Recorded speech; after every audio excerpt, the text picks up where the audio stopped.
Assalamualaikum warahmatullahi wabarakatuh. Sahabat muslim semuanya, beredarnya kabar mengenai sosok wanita humanis, Ibu Ida Dayak nama panggilannya, telah membuat publik heboh, melahirkan beragam tanggapan, mulai dari tanggapan positif, hingga tanggapan negatif terhadapnya. Padahal, Ibu Ida Dayak berkeliling dari daerah satu ke daerah yang lain, tidak pernah memberikan tarif harga bagi yang mau berobat terhadapnya. Minyak yang biasanya dia pakai untuk urut dan oles, merupakan minyak hasil ramuan Ibu Ida Dayak. Ada beberapa campuran dari benda-benda alamiah pilihan, sehingga menjadikan minyak itu tidak sekadar minyak, melainkan ada kandungan obat herbal, yang insya Allah bisa menjadikan otot-otot semakin kuat, badan-badan yang lemes menjadi tenang, dan beberapa khasiat lainnya.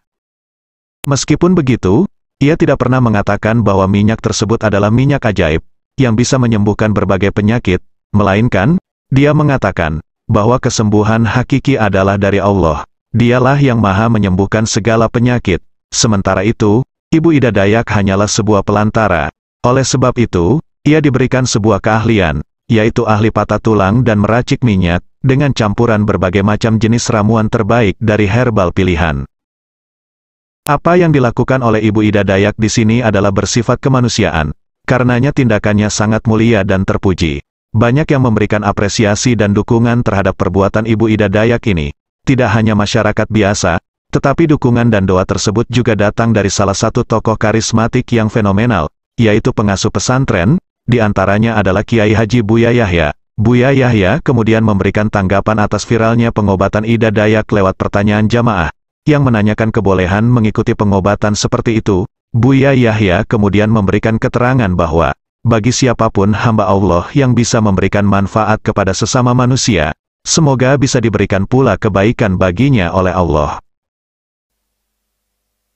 Kami ucapkan kepada siapapun yang hidupnya bermanfaat untuk umat, untuk manusia, maka harapan kami adalah semoga Allah memberikan kebaikan. Memberikan kebaikan kepada orang-orang yang bermanfaat untuk kemanusiaan. Pengobatan itu termasuk bagian yang memberikan kemanfaatan. Maka yang perlu kita cermati adalah terlepas dari siapa orangnya, kami memberi rambu-rambu secara umum.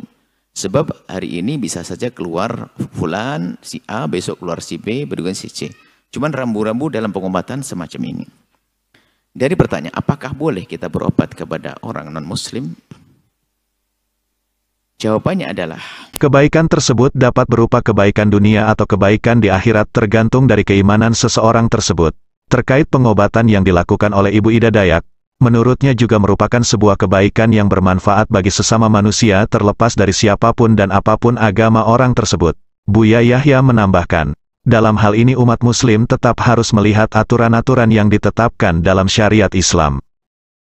Contohnya, jika pasien tersebut adalah seorang wanita muslim, maka sangat dianjurkan untuk terlebih dahulu mencari dokter atau tabib yang juga seorang wanita.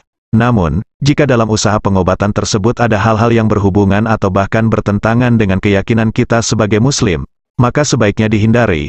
Demikian penjelasan Buya Yahya menanggapi viralnya pengobatan Ida Dayak yang viral di sosial media belakangan ini. Pengobatan Ibu Ida Dayak dirasa sama sekali tidak ada yang bertentangan dengan agama dan keyakinan umat muslim. Seperti diakuinya sendiri oleh Ali Muhtar Ngabalin, bahwa ia mengungkapkan alasannya kenapa sangat yakin dengan pengobatan Ibu Ida Dayak karena dia melihat ketika Ida membuka minyaknya selalu membaca doa. Setelah itu minyak dituang ke tangan, lalu diusapkan ke lutut dan punggungnya yang sakit.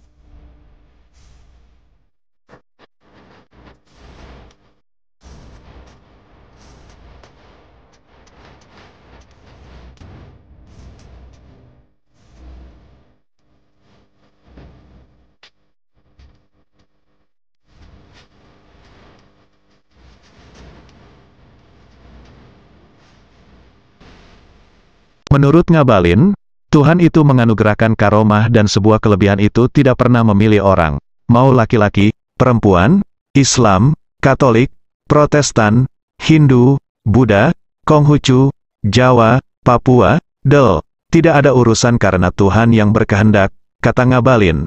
Dia mengaku salut dengan Ida Dayak yang mengobati banyak orang namun, seringkali menolak uang yang diberikan kepadanya. Dia tidak pernah beri tarif, termasuk kepada saya. Setiap saya datang, dia bilang, kalau kakak kasih saya uang, saya tidak mau. Lalu saya jawab, iya saya tidak ada uang. Saya juga tidak mau kasih Ida uang, katanya. Yang membuat saya yakin-yakinnya karena setiap, bukan saja karena saya bersorbanan, bukan ya. Tapi setiap dia membuka botolnya selalu dia bilang, Bismillahi tawakkaltu ala Allah, wala hawla wala quwata illa billah. Kemudian, dikatakan Ngabalin, pengobatan yang dilakukan Ida Dayak juga mempertimbangkan banyak hal. Ada beberapa pasien yang ditolak karena memang ada komplikasi yang tidak mungkin bisa dia tangani. Diakui Ngabalin, kemampuan mengobati Ida Dayak memang didapat dari terah keluarganya. Namun, untuk bisa mengobati banyak orang seperti sekarang, bukan hanya dilakukan dalam waktu setahun 2 tahun ini, namun sangat lama. Selama proses ini, banyak cobaan dan fitnah yang dialami Ida. Dan menyikapi hal ini, Ida mengaku ikhlas karena yang bisa menilai hatinya hanyalah Allah Azza wa Jalla. Dalam video rekaman yang dibuat Ngabalin untuk ditayangkan di TV One, Ida Dayak mengaku selama ini banyak dikelilingi dan dibantu orang baik. Diakuinya, fitnah yang ditujukan kepadanya memang membuat sakit, namun harus diterima dengan tenang.